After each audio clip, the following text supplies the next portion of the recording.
Dans notre émission en allemand du 27 juillet 2016, Attaques terroristes et tueurs fous, un management terroriste préparé, nous avons montré que les attentats terroristes et des crises de folie meurtrières se multiplient aussi sur le territoire européen.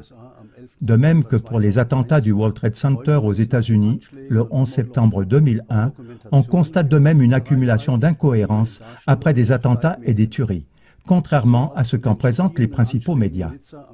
En ce qui concerne les attentats choquants du 14 juillet à Nice et du 22 juillet à Munich, le journaliste allemand et écrivain Gerhard Wisniewski discerne dans ces deux attentats des similitudes remarquables dans les incohérences qu'il commente ainsi.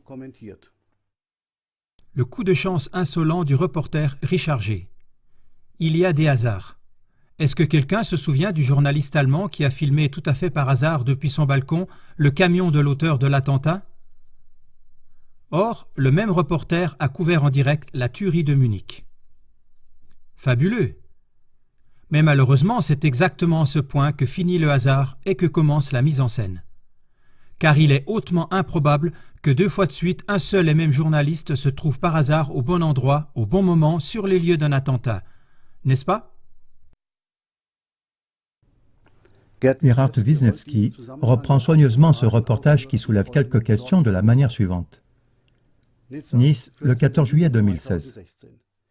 J'étais sur le balcon de ma chambre d'hôtel. Le feu d'artifice venait de se terminer. Tout à coup, un camion blanc est passé, a raconté le reporter Richard Gutjahr à Spiegel Online le lendemain. C'était étrange car les routes étaient fermées à toutes les voitures. Le camion roulait très lentement, quelques personnes ont crié. Cela semblait bizarre, c'est pourquoi j'ai commencé à filmer avec mon portable. Les photos ont fait le tour du monde. Le grand camion blanc passait d'abord très lentement sous le balcon de Richard Gutjahr pour accélérer ensuite et rouler à toute allure dans la foule sur la promenade des Anglais. À la fin, on déplorait la mort de 84 personnes. L'auteur de l'attentat lui-même est mort sous les feux nourris de la police.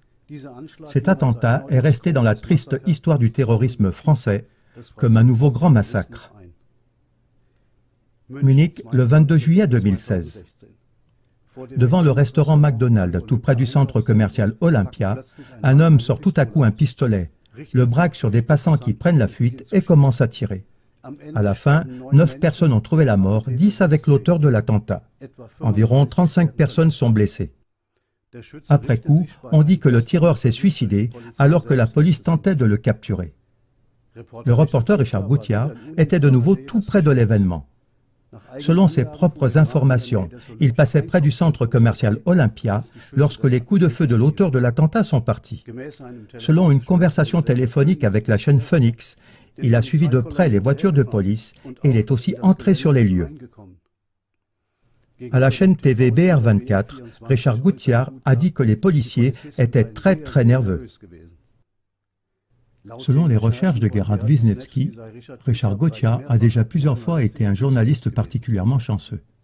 Ainsi, en avril 2010, il a réussi à recevoir le premier iPad du monde à New York, après avoir fait la queue pendant 23 heures.